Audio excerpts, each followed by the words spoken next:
주님께서 여러분과 함께 요한이 전한 거룩한 복음입니다. 주님 영광 받으소서. 그때 예수님께서는 하늘을 향하여 눈을 들어 말씀하셨다. 아버지, 때가 왔습니다. 아들이 아버지를 영광스럽게 하도록 아버지의 아들을 영광스럽게 해주십시오. 아버지께서는 아들이 아버지께서 주신 모든 이에게 영원한 생명을 주도록 아들에게 모든 사람에 대한 권한을 주셨습니다. 영원한 생명이란 홀로 참 하느님이신 아버지를 알고 아버지께서 보내신 예수 그리스도를 아는 것입니다. 아버지께서 저에게 하라고 맡기신 일을 완수하여 저는 땅에서 아버지를 영광스럽게 하였습니다. 아버지, 세상이 생기기 전에 제가 아버지 앞에서 누리던 그 영광으로 이제 다시 아버지 앞에서 저를 영광스럽게 해주십시오. 아버지께서 세상에서 뽑으시어 저에게 주신 이 사람들에게 저는 아버지의 이름을 드러냈습니다. 이들은 아버지의 사람들이었는데 아버지께서 저에게 주셨습니다. 그래서 이들은 아버지의 말씀을 지켰습니다. 이제 이들은 아버지께서 저에게 주신 모든 것이 아버지에게서 왔다는 것을 알고 있습니다. 아버지께서 저에게 주신 말씀을 제가 이들에게 주고 이들은 또 그것을 받아들였기 때문입니다. 그리하여 이들은 제가 아버지에게서 나왔다는 것을 참으로 알고 아버지께서 저를 보내셨다는 것을 믿게 되었습니다. 저는 이들을 위하여 빕니다. 세상을 위해서가 아니라 아버지께서 저에게 주신 이들을 위하여 빕니다. 이들은 아버지의 사람들이기 때문입니다. 저의 것은 다 아버지의 것이고 아버지의 것은 제 것입니다. 이 사람들을 통하여 제가 영광스럽게 되었습니다. 저는 더 이상 세상에 있지 않지만 이들은 세상에 있습니다. 저는 아버지께 갑니다. 주님의 말씀입니다.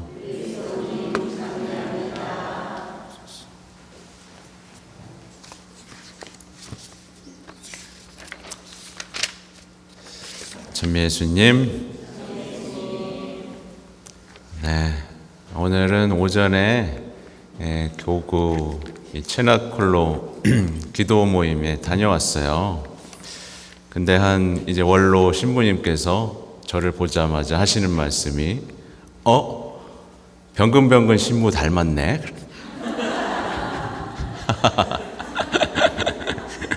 그러시는 거예요. 그래서 제가 이병근 신부입니다. 그랬더니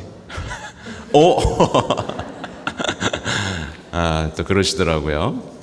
재밌는 체험이 있었고, 예전에 여기 이병천 신부님 아시죠? 제가 사제 서품 받은 첫 해 이병천 신부님을 답동성당에서 만났습니다. 그때 안녕하십니까 신부님, 이병근 대관한 드려합니다 라고 했더니 이병천 신부님 저한테 뭐라 그랬게요? 신부님은 어디 수도회세요? 저 올해 서품 받았습니다. 인천교구입니다. 미안하다. 네. 얘기 나온 김에 또 재밌는 얘기 해드려요. 제가 교구 사제 연수를 갔는데, 제가 이제 청수본당의 보좌로 있을 때였어요. 저한테 자네는 어디 성당에 있나? 그래서 예, 저 청수성당에 있습니다. 그랬더니 하시는 말씀이 거기는 보좌가 없나? 네, 뭐 재밌으라고 한 얘기니까 아무튼 오늘 강론을 해야겠죠. 뭐 이런 얘기하면 좋아하시네요. 평소에 안 웃다가. 네. 또 오늘 보면 이제 바오로 사도의 어떻게 보면 거의 눈물의 고별사라고 할 만큼 자신의 삶에 대해서 많은 것들을 고백하죠. 그죠?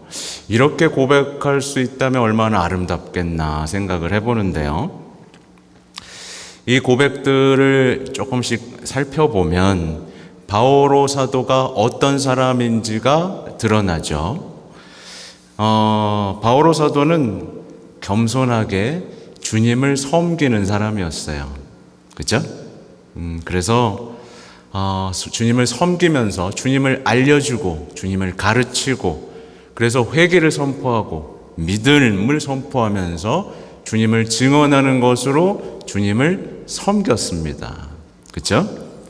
그래서 유익한 것이라고는 빼놓지 않고 그냥 다 알려줬다고까지 얘기하죠. 여기서 우리가 돌아봐야 될 건 나는 주님을 섬기는 사람인가인 거죠.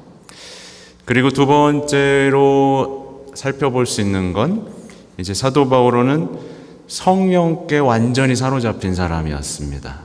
그렇죠? 그래서 무슨 일이 생길지 알지 못해도 갑니다. 네, 몰라요.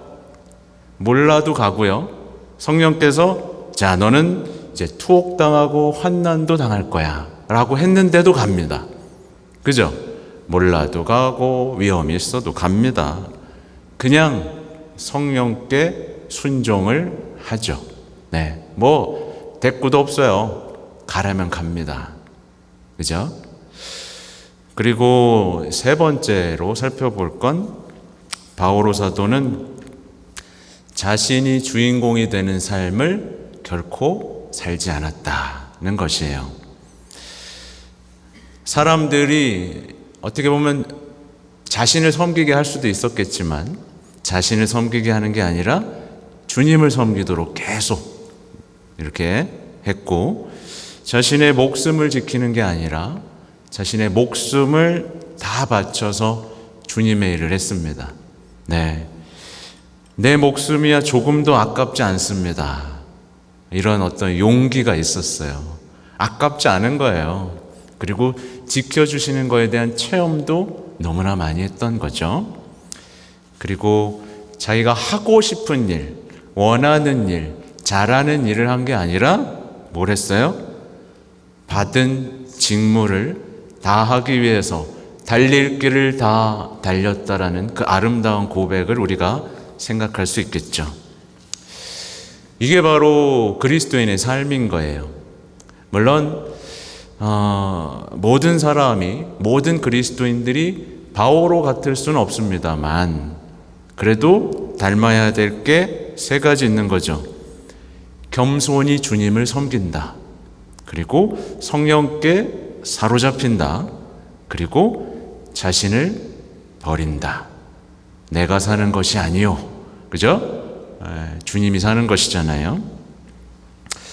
이것을 기억한다면 이 바오로를 보면서 우리의 삶이 어떠해야 되는지를 정확히 알겠죠.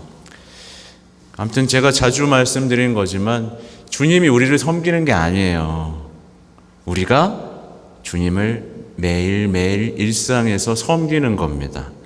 그리고 성령이 우리에게 순종하는 게 아니라 우리가 성령께 순종하는 것이고 예수님께 직무가 있는 게 아닙니다. 예수님 저한테 이거 해주셔야 되잖아요.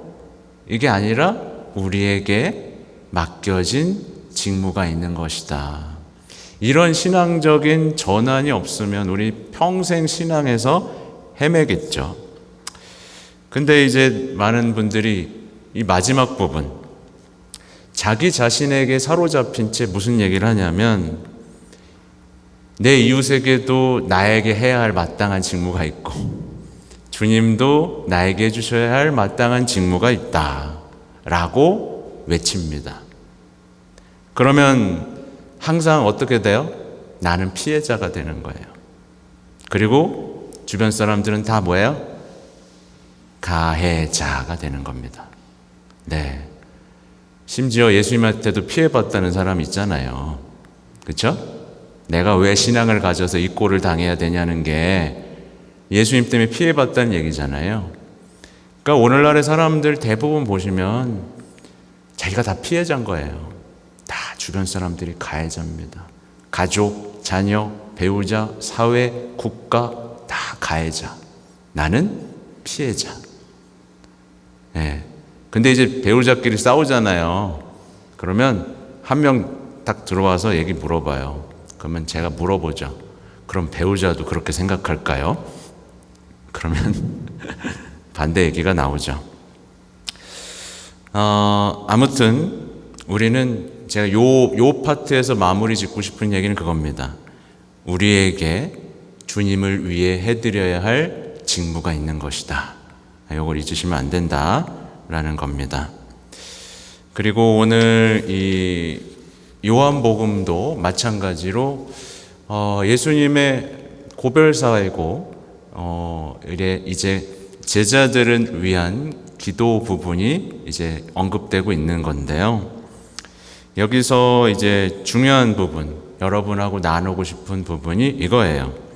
영원한 생명이란 홀로 참 하느님이신 아버지를 알고 아버지께서 보내신 예수 그리스도를 아는 것입니다. 좀 놀랍죠? 영원한 생명이란 뭔가를 가질 수 있는 거라고 생각할 수 있는데 아는 거라고 얘기하죠. 말하자면 아는 건 뭐예요? 관계 맺는 거죠. 그죠? 영원한 생명이란 이렇게 표현할 수도 있을 것 같아요. 하느님 아버지와 사랑에 빠지고 예수님과도 사랑에 빠지고. 그죠? 그러니까 어떻게 보면 우리 신앙은 어떤 소유, 얻어냄, 거래 이런 것들이 신앙 안에 들어오면 우리 신앙은 잘못되겠죠. 언제나 그분과의 사랑의 관계라고 이해를 해야 되는데요. 써놓은 거에 다시 집중하면 그렇습니다.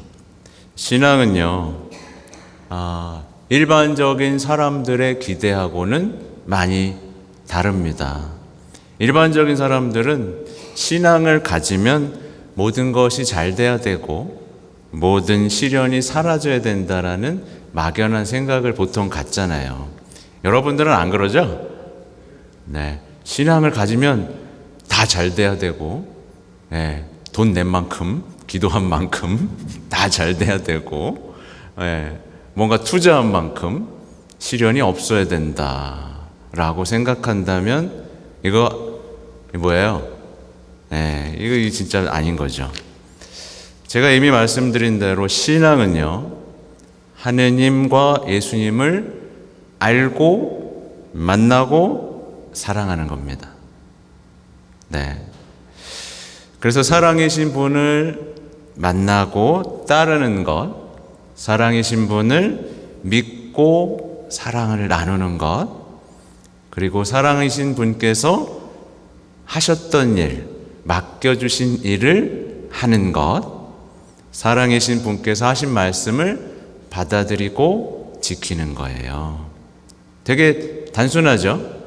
그래서 신앙은 사랑이신 분과 누리는 관계의 기쁨이에요. 관계의 기쁨. 네. 이게 돼야 됩니다. 관계의 기쁨. 사도 바오로도 그걸 누렸어요. 사도 바오로가 어떻게 이렇게 열심히 할 수 있겠어요?